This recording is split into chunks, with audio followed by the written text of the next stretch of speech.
Hello, మన grandma TV స్వాగతం. ఈరోజు నేను చెప్పేది మనం అలవాడండి. దీనికి కావాల్సింది ఒక మీడియం సైజ్ బంగాళదుంప, ఒక మీడియం సైజ్ ఉల్లిపాయ అండి.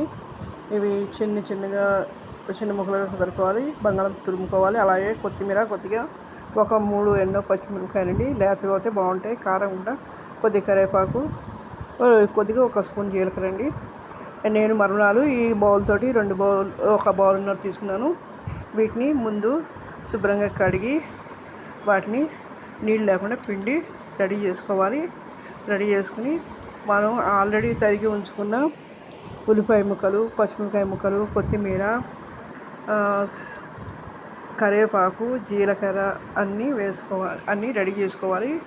దానికి ఒక 3 టేబుల్ స్పూన్లు శనగపిండి, ఒక 4 టేబుల్ స్పూన్లు బియ్యపిండి కూడా తీసుకున్నానండి.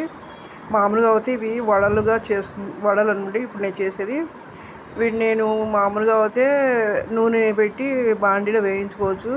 కాకపోతే ఈ నూనె ఆయిల్ ఎందుకంటే డీప్ ఫ్రై చేయకుండా మామూలుగా పెనం మీద కాల్చాను. నాన్ స్టిక్ ప్యాన్ ఉంటే దాంట్లో అయినా మీరు కాల్చుకోవచ్చు. అప్పటికప్పుడు టేస్టీగా బాగుంటాయి. పిల్లలకి ఈవినింగ్ స్నాక్స్ కానీ, రాత్రి టిఫిన్ కానీ ఎవరైనా వచ్చినా అప్పటికప్పుడు చేసి పెట్టేది అండి. ఇది ఒక 10 నిమిషాల్లో రెడీ అయిపోతుంది. ఈ విధంగా మనం మరణాలు కడిగి శుభ్రంగా పిండి వేసుకుని ఒక బౌల్లో వేసుకుని వరుసగా కొత్తిమీర, పచ్చిమిరకాయలు, బంగాళదుంప తురుము, క్యారెట్ ఉందని చిన్న క్యారెట్ కూడా వేసాను. క్యారెట్ లేకపోయినా పర్వాలేదు, ఉంటే వేసుకోవచ్చు. టేస్ట్ బాగుంటుంది వేసాను. అలాగే శనగపిండి, బియ్యపిండి అన్నీ వేసి రుచికి సరిపడిన ఉప్పు వేసి బాగా అడికిపోయి, నీళ్లు అవసరం లేదండి. ఎందుకంటే వీటి తడుని ఉల్లిపాయలు, బంగాళదుంప వీటి తడుని సరిపోతుంది.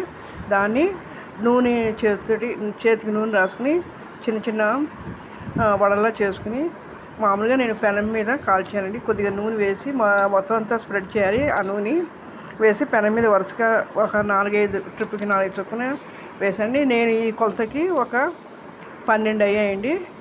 మీరు చూసి ఎలా ఉంది టేస్ట్ చేయండి. పిల్లలకి చాలా నచ్చుతుంది. దీనికి ఏ చట్నీ బాగుంది. పిల్లలతో సాస్తో నంచుకు తింటారు. వాళ్ళకి ఈవినింగ్ స్నాక్స్ చాలా బాగుంటుంది. మీరు ఎలా ఉంది? ఇలా పెనం మీద వేసాను. నిదానంగా ఒక మీడియం మంట మీద కాల్చాలి. అయిన తర్వాత ఎలా ఉన్నాయి చేయండి. లైక్ చేయండి, షేర్ చేయండి, సబ్స్క్రైబ్.